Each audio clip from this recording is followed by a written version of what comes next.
ಬೆಂಗಳೂರಿನ ಕೇಂದ್ರ ವಾರ್ತಾ ಶಾಖೆ ಪಿಐಬಿ, ಬಳ್ಳಾರಿ ಜಿಲ್ಲಾಡಳಿತ, ಜಿಲ್ಲಾ ಪಂಚಾಯಿತಿ ಹಾಗೂ ವಾರ್ತಾ ಮತ್ತು ಸಾರ್ವಜನಿಕ ಸಂಪರ್ಕ ಇಲಾಖೆ ವತಿಯಿಂದ ಬಳ್ಳಾರಿಯಲ್ಲಿಂದು ಕೇಂದ್ರ ಪುರಸ್ಕೃತ ಯೋಜನೆಗಳ ಕುರಿತು ಮಾಧ್ಯಮ ಪ್ರತಿನಿಧಿಗಳಿಗೆ ವಾರ್ತಾಲಾಪ ಕಾರ್ಯಾಗಾರ ಆಯೋಜಿಸಲಾಗಿತ್ತು. ಮಹಾಪೌರರಾದ ಪಿ ಗಾದೆಪ್ಪ, ಡಾ ಬಾಬು ಜಗಜೀವನ್ ರಾಮ್ ಚರ್ಮ ಕೈಗಾರಿಕಾ ಅಭಿವೃದ್ಧಿ ನಿಗಮದ ಅಧ್ಯಕ್ಷ ಮುಂಡರಗಿ ನಾಗರಾಜ್, ಕೇಂದ್ರ ವಾರ್ತಾ ಶಾಖೆಯ ಹೆಚ್ಚುವರಿ ಮಹಾನಿರ್ದೇಶಕರಾದ ಎಸ್ಜಿ ರವೀಂದ್ರ ಕಾರ್ಯಾಗಾರಕ್ಕೆ ಚಾಲನೆ ನೀಡಿದರು. ಇದೇ ಸಂದರ್ಭದಲ್ಲಿ ಕರ್ನಾಟಕ ಕಾರ್ಯನಿರತ ಪತ್ರಕರ್ತರ ಸಂಘದ ಜಿಲ್ಲಾಧ್ಯಕ್ಷ ಎನ್ ವೀರಭದ್ರಗೌಡ ಮತ್ತಿತರರು ಉಪಸ್ಥಿತರಿದ್ದರು.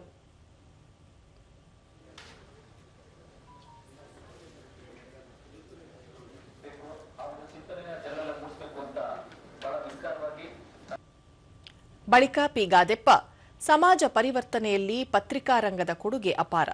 ಕೇಂದ್ರ ಪುರಸ್ಕೃತ ಯೋಜನೆಗಳ ಕುರಿತು ಜನರಲ್ಲಿ ಅರಿವು ಮೂಡಿಸುವ ಅಗತ್ಯವಿದ್ದು, ಇಂತಹ ಕಾರ್ಯಾಗಾರ ಹಮ್ಮಿಕೊಂಡಿರುವುದು ಶ್ಲಾಘನೀಯ ಎಂದರು.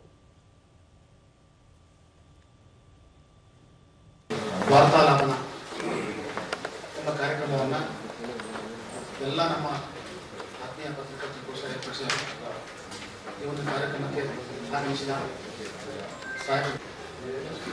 ಸಮಾಜಕ್ಕೆ ನಿಮ್ಮ ಕೊಡುಗೆ ಅಪಾರ ಮತ್ತು ನಿಮ್ಮಿಂದಲೇ ಸಮಾಜ ಪರಿವರ್ತನೆಗೆ ಸಾಧ್ಯ.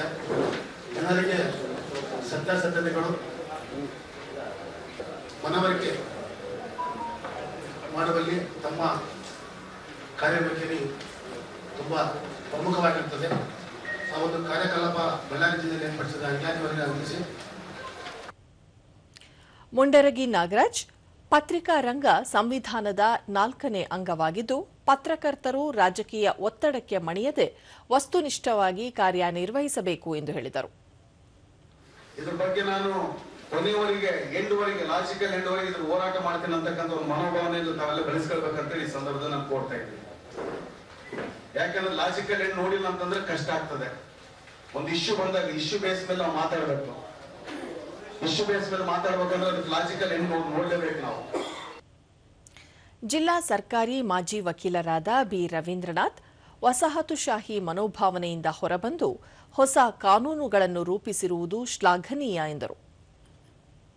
ಕಾನೂನು ಬೇಕು ಎಂಬ ಒಂದು ಉದ್ದೇಶದಿಂದ ಈ ಒಂದು ಕಾಯ್ದೆಗಳನ್ನ ಜಾರಿಗೆ ತಂದರು. ಈ ಒಂದು ಕಾಯ್ದೆಯಲ್ಲಿ ವಿಕ್ಟಿಮ್ ಸೆಂಟ್ರಿಕ್ ಅಪ್ರೋಚ್ ಅಂದ್ರೆ ಇಲ್ಲಿ ಏನಾಗ್ತಾ ಇದೆ, ಈ ಬಲಿ ಪಶುಗಳಿದೆ, ಈ ಬಲಿ ಪಶುಗಳಿಗೆ ಒಂದು ನ್ಯಾಯ ಕೊಡುವ ಒಂದು ದೃಷ್ಟಿಯಿಂದಲೇ ಈ ಕಾನೂನುಗಳನ್ನ ಮಾಡಿಫೈ ಮಾಡಲಾಗಿದೆ. ಜಿಲ್ಲಾ ಯೋಜನಾ ವ್ಯವಸ್ಥಾಪಕರಾದ ಡಾ ಎಸ್ ಸೌಮ್ಯ, ಕೇಂದ್ರ ಸರ್ಕಾರದ ಪಿಎಂ ಸ್ವನಿಧಿ ಯೋಜನೆಯಿಂದ ಬೀದಿ ಬದಿಯ ವ್ಯಾಪಾರಿಗಳಿಗೆ ಅನುಕೂಲವಾಗಿದ್ದು, ಇಂತಹ ಯೋಜನೆಗಳನ್ನು ಜನರು ಸದುಪಯೋಗ ಪಡಿಸಿಕೊಳ್ಳಬೇಕು ಎಂದು ಕರೆ ನೀಡಿದರು. ಕೆಲವೊಂದು ಮಾರ್ಪಾಡಾಗಿದೆ. ಈ ಮಾರ್ಪಾಡುಗಳಲ್ಲಿ ನಾವು ನೋಡ್ತಾ ಇದ್ದೀವಿ, ಮೊದಲನೇ ಹಂತ ಏನು 10,000 ಸಾಲ ಇತ್ತು, ಈಗ 15,000 ಆಗಿದೆ. ಎರಡನೇ ಹಂತದಲ್ಲಿ 20,000 ಏನಿತ್ತು ಅದು 25,000 ಆಗಿದೆ. ಮೂರನೇ ಹಂತದಲ್ಲಿ 50,000 ಏನಿದೆ ಅದು ಯಥಾವತ್ತಾಗಿ 50,000ನೇ ಕಂಟಿನ್ಯೂ ಆಗಿರುತ್ತೆ. ಆರೋಗ್ಯ ಅಧಿಕಾರಿ ಡಾ ಹನುಮಂತಪ್ಪ, ಪ್ರಧಾನಮಂತ್ರಿ ಸುರಕ್ಷಿತ ಮಾತೃತ್ವ ಅಭಿಯಾನ ಜಿಲ್ಲೆಯಲ್ಲಿ ಯಶಸ್ವಿಯಾಗಿ ಅನುಷ್ಠಾನಗೊಂಡಿದೆ ಎಂದು ತಿಳಿಸಿದರು. ಮಾತ್ರ ನಾವು ಆರೋಗ್ಯ ಚಿಕಿತ್ಸೆಯನ್ನು ಮಾಡ್ತಿದ್ದೇವೆ.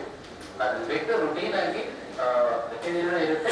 ಪ್ರತ್ಯೇಕತೆಯಾಗಿ ಏನಂತಂದ್ರೆ ಆವತ್ತಿನ ದಿವಸ ಒಂದು only exclusive for NC clinic ಅಂತಂದ್ರೆ ತಾಯಂದ್ರ ಆರೋಗ್ಯ ತಪಾಸಣೆ ಮಾತ್ರ ನಡೀತಾ ಇರ್ತದೆ. ಇದು ಪ್ರತಿ ತಿಂಗಳಲ್ಲಿ ನಡೀತಕ್ಕಂಥ ಕಾರ್ಯಕ್ರಮ. ಇದೇ ವೇಳೆ ದೂರದರ್ಶನದೊಂದಿಗೆ ಪತ್ರಕರ್ತರಾದ ವೆಂಕಟೇಶ್ ತಮ್ಮ ಅನಿಸಿಕೆ ಹಂಚಿಕೊಂಡರು. ಆರೋಗ್ಯ ಇಲಾಖೆ, ಕೃಷಿ ಇಲಾಖೆ, ತೋಟಗಾರಿಕೆ ಇಲಾಖೆ, ನರೇಗಾ ಸೇರಿದಂತೆ ಸಾಕಷ್ಟು ಯೋಜನೆಗಳು ಅನುಷ್ಠಾನಗೊಂಡಿದ್ದು, ಇದನ್ನು ಜನರಿಗೆ ತಲುಪಿಸುವ ನಿಟ್ಟಿನಲ್ಲಿ ನಮ್ಮ ಮಾಧ್ಯಮದವರಿಗೆ ಪೂರಕವಾದ ಮಾಹಿತಿಯನ್ನು ನೀಡುವ ಮೂಲಕ ಈ ಕಾರ್ಯಾಗಾರದಲ್ಲಿ ಯಶಸ್ವಿಯಾಗಿದೆ. ಇದೇ ವೇಳೆ ಪತ್ರಕರ್ತರಾದ ಹುಲಿಗಣ್ಣ ತಮ್ಮ ಅಭಿಪ್ರಾಯ ತಿಳಿಸಿದರು. ಒಮ್ಮೆ ಅಂತ ಅನ್ನೋದಕ್ಕಿಂತ 6 ತಿಂಗಳಿಗೆ ಒಮ್ಮೆ ಆದರೂ ಕೂಡ ಇದು ಒಂದು ಇಂಥ ತರಬೇತಿಗಳು ನಡೆದಲ್ಲಿ ನಾವು ಹೆಚ್ಚಿನ ಪ್ರಮಾಣದಲ್ಲಿ ಜನರಿಗೆ ಈ ಒಂದು ಯೋಜನೆಗಳ ಬಗ್ಗೆ ಪತ್ರಿಕೆಯಲ್ಲಿ ಪ್ರಕಟ ಮಾಡುವುದಕ್ಕೆ ಅನುಕೂಲ ಆಗ್ತದೆ ಅಂತೇಳಿ ಭಾವಿಸುತ್ತಾ. ಇದೇ ವೇಳೆ ಪತ್ರಕರ್ತರಾದ ಚಂದ್ರಶೇಖರ ಗೌಡ ತಮ್ಮ ಅನಿಸಿಕೆಗಳನ್ನು ಹಂಚಿಕೊಂಡರು. ಕ್ರಮ. ಯಾಕಂದರೆ ಬೀದಿ ಬದಿ ವ್ಯಾಪಾರ ಮಾಡುವಂಥ ಎಲ್ಲ ಒಂದು ವ್ಯಾಪಾರಿಗಳಿಗೆ ಈ ಒಂದು ಸ್ವನಿಧಿಯಿಂದ ಸ್ವಂತ ಸಾಲ ಪಡೆದು ಸ್ವಯಂ ಉದ್ಯೋಗ ಮಾಡಿ ಆರ್ಥಿಕವಾಗಿ ಸದೃಢ ಆಗಲು ಈ ಒಂದು PM ಸ್ವನಿಧಿ ಯೋಜನೆಯು ಅತ್ಯಂತ ಸಮರ್ಪಕವಾಗಿದೆ.